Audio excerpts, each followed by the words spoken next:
নমস্কার বন্ধুরা, মৌসুমী রান্নাঘরে আপনাদের স্বাগত। একটা আজকে নতুন জিনিস বানাবো। ময়দা দিয়ে আলু দিয়ে একটা রোল টাইপের বানাবো। দেখুন আমি কিভাবে বানাই। ময়দার ব্যাটারটা আমি কিভাবে গুলিয়ে নিই একটু দেখুন। হালকা নুন দেব, একটু চিনি দেব, একটু কাশ্মীরি লঙ্কার গুঁড়ো দেব, একটু জিরে মরিচ গুঁড়ো দেবো। এই দিয়ে ময়দার ব্যাটারটা আমরা তৈরি করে নেব।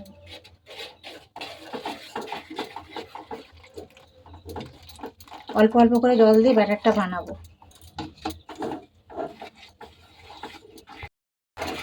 বন্ধুরা, আমার ব্যাটারটা তৈরি হয়ে গেছে। ব্যাটারটা এই থিকনেসে থাকবে। আরও একটা ব্যাটার গুলবো কর্নফ্লাওয়ারের। কর্নফ্লাওয়ার নিয়ে নিলাম বাটিতে। এটা একটু এবারে ফাটিয়ে নেবো ধনিয়া পাতা আর একটু লবণ দিয়ে, আর একটু পোস্ত দেব, দিলে খেতে ভালো লাগবে।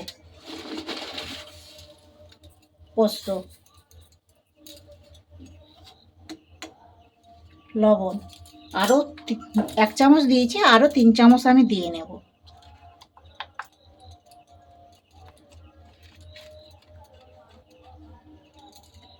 এইভাবে ব্যাটারটা গুলে কোটিং করলে খেতে ভালো লাগবে। এটা একটু মিশিয়ে দিই, তারপরে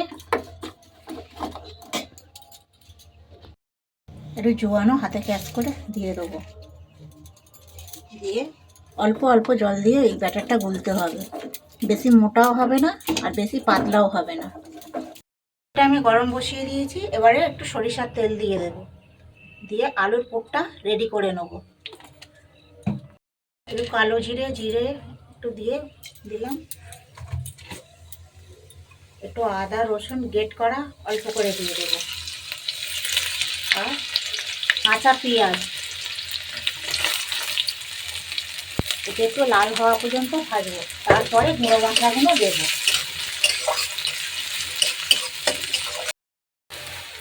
টমেটো কুচি দিয়ে দেবো, কাঁচা লঙ্কা দিয়ে দেবো, একটু নেড়ে চেড়ে লবণ দেবো, হলুদ গুঁড়ো দেবো, কাশ্মীরি লঙ্কার গুঁড়ো একটু দেবো,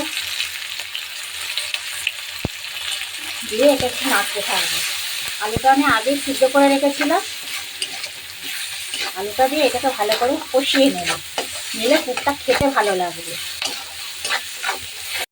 আমার কষানো হয়ে গেছে।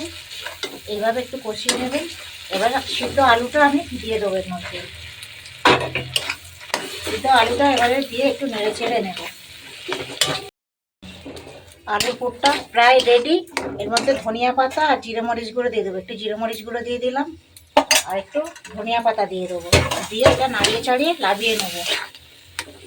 এটা আপনারা টিফিনেও করতে পারেন। বাচ্চারা তো দুর্দান্ত মজা পাবে খেতে। বাচ্চাদের স্কুলের টিফিনে বা বিকালের টিফিনে এটা বানিয়ে দিতে পারেন। এটা কম সময়ের মধ্যেও হয়ে যাবে। হয়ে গেছে। এবার তেল একটু করে লাগিয়ে নেব। ব্যাটারটা রেডি। ব্যাটারটা এবার একটু দিয়ে দেবো, দিয়ে এটা চারিদিকে গোল করে নেব। আমরা যেমন বাড়িতে পাটিসাপটা বানাই, পাটিসাপটা নারকেল দিয়ে হয়, এটা আমি আলুর পুর দিয়ে পাটিসাপটা রোল করব। এটা দু পিঠে আমার ভাজা হয়ে গেছে। আলুর পুর দিয়ে এবার এটা রোল পাকিয়ে নেব।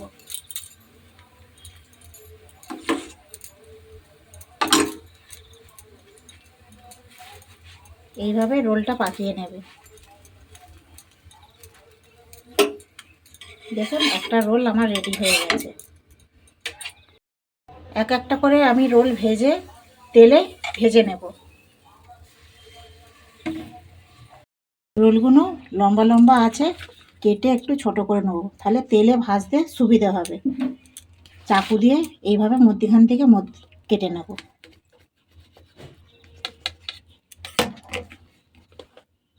এই যে দেখুন পুরটা কত সুন্দর লাগছে। এবার তেলে এটা ভেজে নেব। কর্নফ্লাওয়ার বাটারটা যেটা আমি রেডি করে রেখেছিলাম, ওইটার মধ্যে একে একে রোলগুলো চুবিয়ে নেব, নিয়ে তেলেতে দিয়ে দেবো।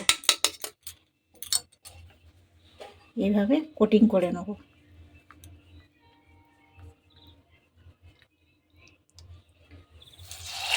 হালকা তেলে দিতে হবে, বেশি তেলটা গরম হয়ে গেলে হবে না। একে একে আমি এগুলো হালকা আঁচে ভেজে নেবো, লাল হওয়া পর্যন্ত। বন্ধুরা, আমাদের এগুলো ভাজা হয়ে গেছে, দেখুন তেল থেকে ছেঁকে তুলে নিলাম।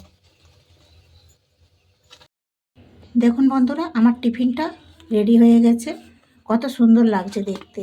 আপনারা বাড়িতে এরকম অবশ্যই বানিয়ে খাবেন। আর টিফিনটা ভালো লাগলে একটা লাইক, শেয়ার, কমেন্ট করে জানাবেন আরও রান্না দেখার জন্য। আর আমার চ্যানেলটির পাশে থাকবেন, সাথে থাকবেন। দেখুন আমি একটা ভেঙে দেখাচ্ছি কতটা মুচমুচে বা কড়কড়ে হয়েছে। আপনারা নিশ্চয়ই আওয়াজ শুনে বুঝতে পারছেন কতটা মুচমুচে হয়েছে।